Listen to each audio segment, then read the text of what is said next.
بسم الله الرحمن الرحيم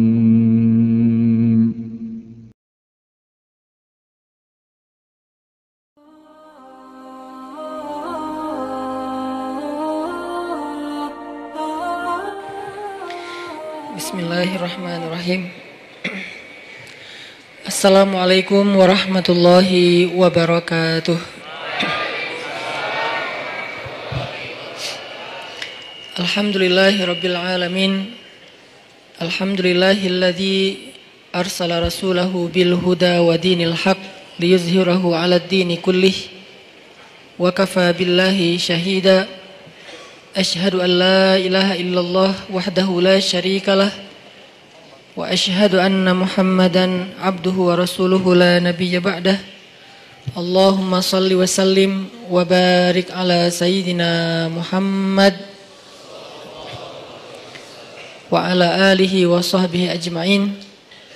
Rabbi syrah li sadri wa yassir li amri wahlul 'uqdatan min lisani yafqahu qawli. Ahlan wa sahlan min jadid. Selamat datang buat teman-teman semuanya yang pada malam ini kita bisa kembali berkumpul di suasana cuaca yang cerah alhamdulillah, sehingga di depan teman-teman bisa nongkrong sambil menikmati sajian hidangan Allah Subhanahu wa taala. Dan hidangan Allah Subhanahu wa taala adalah ilmu dan hikmah. Jadi makanan yang kita butuhin itu bukan cuman makanan fisik. Gizi ataupun vitamin, nutrisi yang dibutuhin oleh seorang hamba itu bukan hanya nutrisi fisiknya berupa makanan, minuman, obat, herbal, sayur segala macam, tapi juga semua kita membutuhkan nutrisi hati. Lebih jelasnya lagi nutrisi iman. Karena yang menjadi lemah bukan hanya tenaga kita, tapi iman kita juga bisa menjadi lemah. Yang menjadi futur atau ngantuk bukan cuma mata kita, tapi basirah kita juga bisa menjadi ngantuk. Yang menjadi lupa bukan hanya akal kita, tetapi juga zikir kita juga bisa menjadi lupa.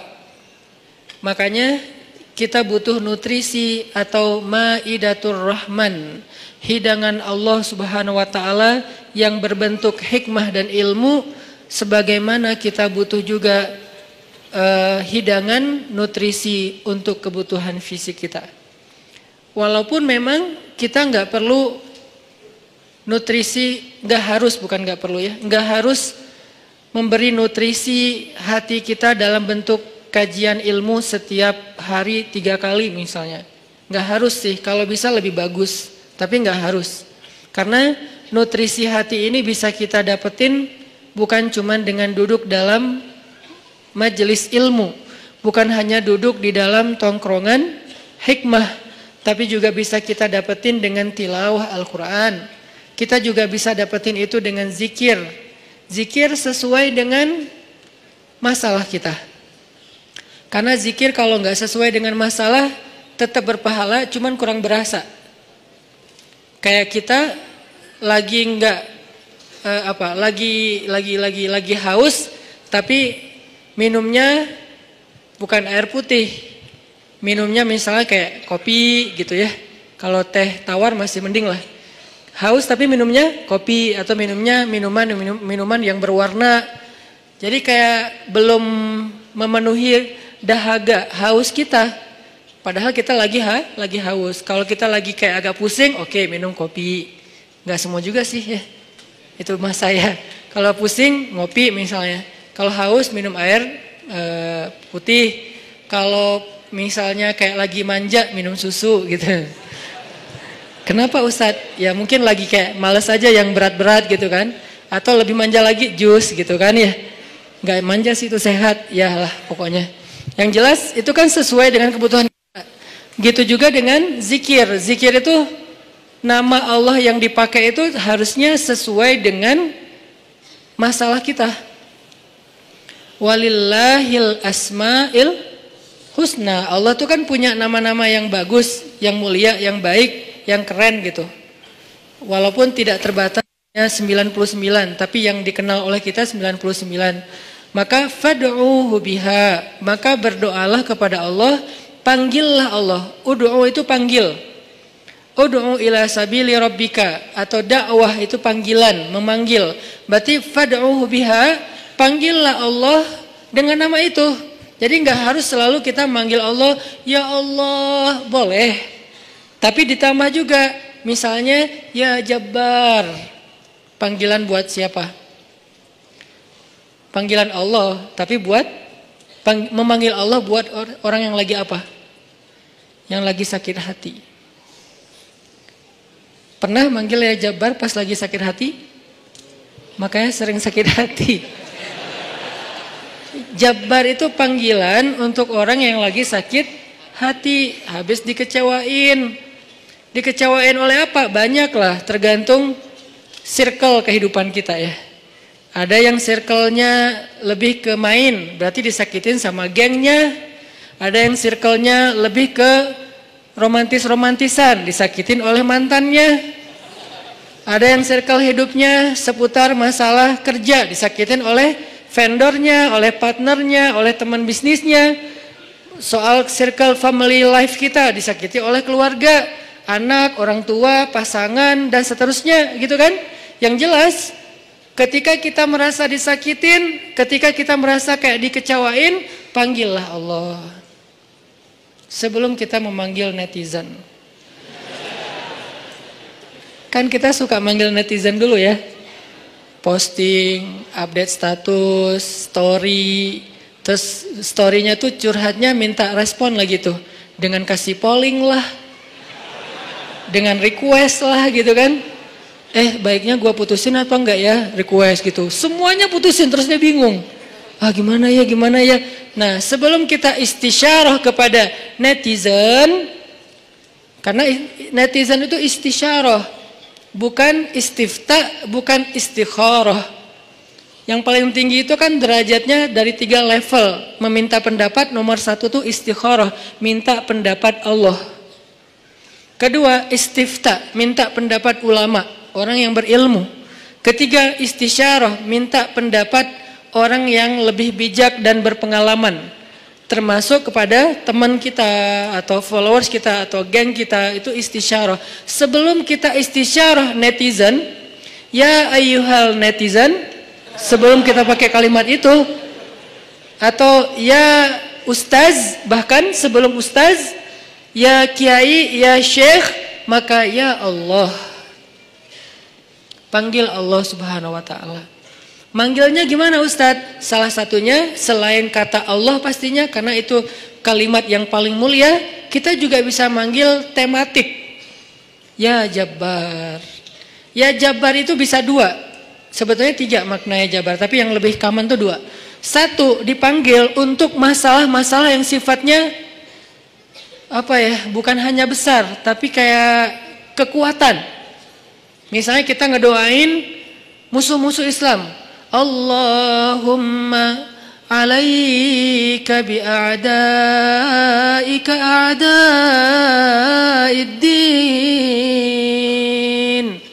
Allahumma alaika bil kuffar. Allahumma alaika biz zalimin. Ya Allah, kami serahkan kepadamu orang-orang zalim itu, gitu kan? Orang-orang zalim. Baru kita mengatakan, ya Jabbar. Pasangannya biasanya, ya Qahar. Ya Jabbar, ya Qahar. Arti Jabbar dalam konteks itu, yang perkasa, yang memaksa. Ya Qahar, yang menaklukkan. Sehingga dipakailah kalimat Jabbar, Qahar, Aziz, kan kata-kata yang nama-nama yang perkasa gitu, untuk doa-doa yang sifatnya biasanya dipakainya dalam kondisi terzolimi. Ini doa-doa orang yang terzolimi. Kayaknya nggak perlu dihafal juga sih.